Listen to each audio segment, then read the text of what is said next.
Tem uma história baseada em fatos reais não, real, uma história que aconteceu. Uma história com H, apesar que agora não tem história com E, mas em alemão é engraçado, né? Tem três palavras para história. Três. E três palavras para história. Uma é a versão política da história, né? E as outras duas também. Uma deve ser história que a gente tinha, né? Com E. E a outra é história, um fato que aconteceu. E essa seria história. E é uma história. E é um senhor que queria ensinar e aprender. Ele falou com o coordenador da escola, falou assim, eu queria ensinar essa turma que tem aí nos sábados, ou nos domingos, e queria ensinar e aprender nessa escola. Ter uma turma que eu pudesse ensinar e aprender. Aí era uma escola para crianças. E o coordenador falou para ele assim, tá, beleza, acho uma boa ideia, mas será preciso você procurar os meninos para a sua turma, para a sua turma, para você ensinar e aprender. E ele, tá bom. Ele saiu pelas praças, pelos lugares próximos da escola e para procurar meninos para a turma dele. E ele viu um menino numa praça e chegou para o menino, olha, tem uma escola e você não quer participar? E ele falou assim, uma placa, ai, ai, a prefeitura aí, né? Ocupando a ciclovia. No dia,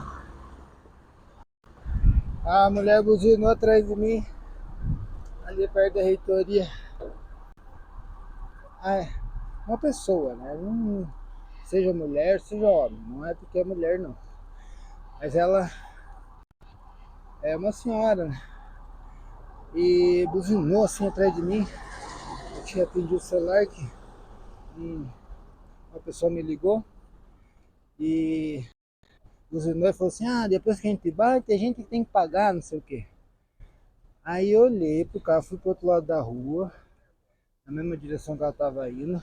Ela estava na pista esquerda, eu fui para lá da pista direita, andando pelo canto ali, onde os carros estacionam na diagonal.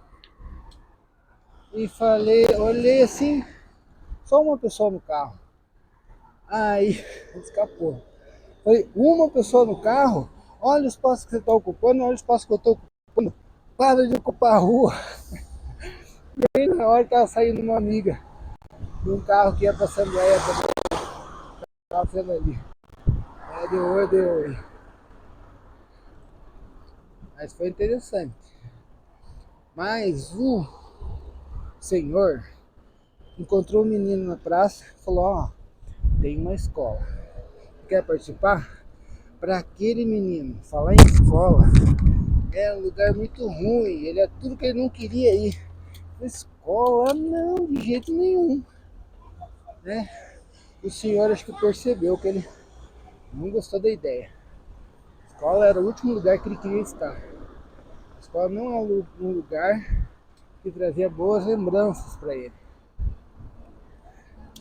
E ele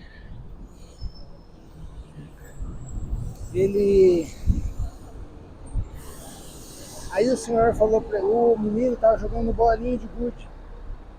E o senhor falou para ele assim, vamos jogar? O menino falou assim, vamos. Gostei da ideia, né? Gostava de jogar bolinha de gude. O senhor jogou bolinha de gude com ele e ganhou todas as bolinhas dele. O Serginho jogava bem. Era bodybuilder da velha guarda. Ganhou todas as bolinhas. Aí, aquele menino pensou o seguinte, olha só, olha que interessante, como se processa o ensino, né? Aquele menino pensou o seguinte, pensou assim, eu iria, aonde for que aquele senhor fosse, eu iria, eu seguiria, né? Houve uma sincronia, né? Eles gostavam das mesmas coisas, o, o ensino estava acontecendo ali já. E aquele menino resolveu ir para a escola daquele senhorzinho. Eu li um livro uma vez, um livro pequenininho, chama Ensinando para Transformar Vidas. Ele, o autor dele chamava, né? Mas chama ainda, porque as palavras dele estão vivas, né? Falando com a gente. Howard Hendricks.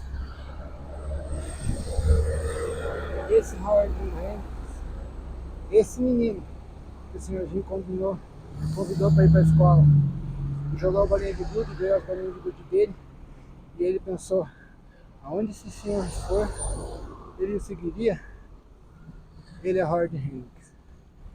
Ele se tornou um professor. Na comunidade dele era até chamado de prof.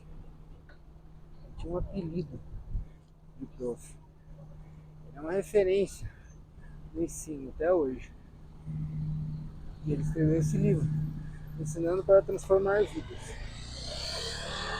Caiu na minha mão um outro livro, do autor Jerry Jenkins. E, o Jerry Jenkins, ele escreveu para os filhos dele, resolveu escrever as coisas mais importantes que ele queria falar para os filhos. E ele começou a escrever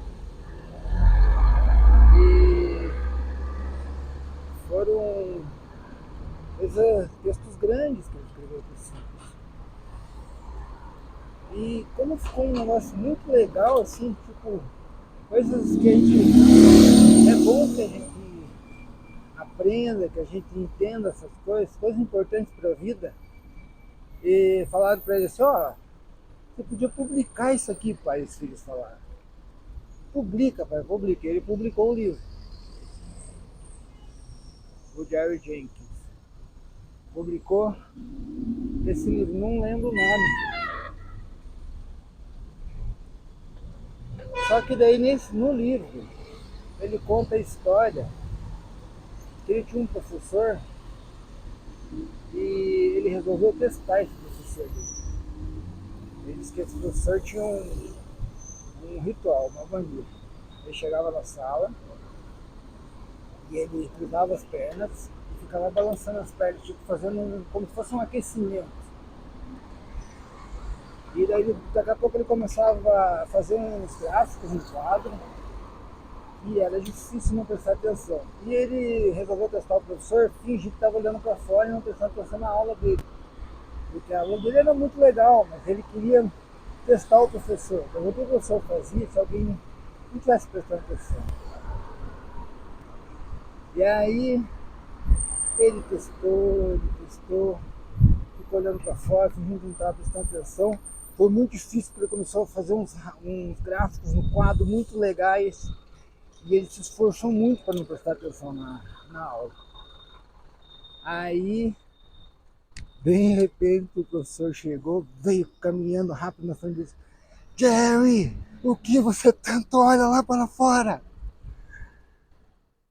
Então, quer dizer, ele estava prestando atenção nos estudantes.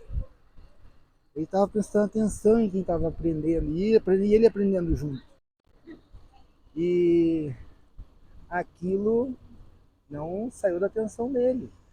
Então ele ensinava prestando atenção. E esse professor do Jerry, que escreveu um livro também, muito bom, era o Howard Hendricks. Eu falei, caramba, olha aí os frutos. Olha os frutos de quem se dedica ao ensino, velho. Você, ele tinha um aprendizando um estudante, alguém que tinha produzido frutos de escrever uma mensagem que servia para a vida que serve para a vida das pessoas, serve para mim, serviu e serve para mim. Um dos capítulos desse livro é algumas pessoas têm o direito de errar. Tem pessoas que têm que pensar rápido, depois caem em posições de liderança, ela tem mais objetividade. Então, ele quis dizer nesse capítulo isso. Algumas pessoas têm o direito de errar. Né? Um piloto de Fórmula 1, um piloto de corrida, pessoas que precisam tomar decisões rápidas, não dá tempo muito de pensar, pessoas que têm uma responsabilidade grande, que resolver problemas complexos, líderes, né? Tem mais chance de errar. E os frutos de alguém que se dedica ao ensino aparecem. E era mais uma pessoa, da multiplicação do conhecimento, que estava também se dedicando ao ensino. É linda a história. Marca também quando eu descobri que assim, eu tinha um dia eu vou estudar onde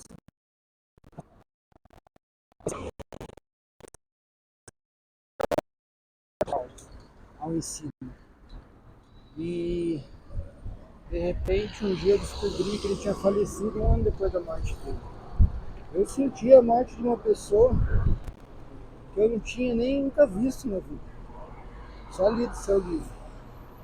Né? Ele estava ali presente naquelas palavras. E hoje posso dizer que ele, de certa forma, um pouco habita em mim também.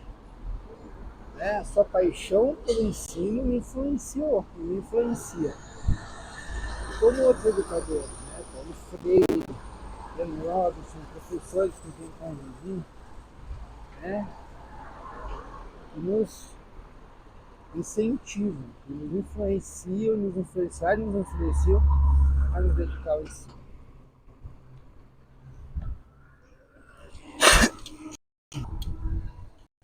E quando ele faleceu, uma semana depois, eles fizeram como se fosse uma missa do sétimo dia. E os filhos não estavam chorando, não estavam, ai que saudade do pai. Eles estavam contando as histórias. É lindo. As histórias que eles viveram com seu pai.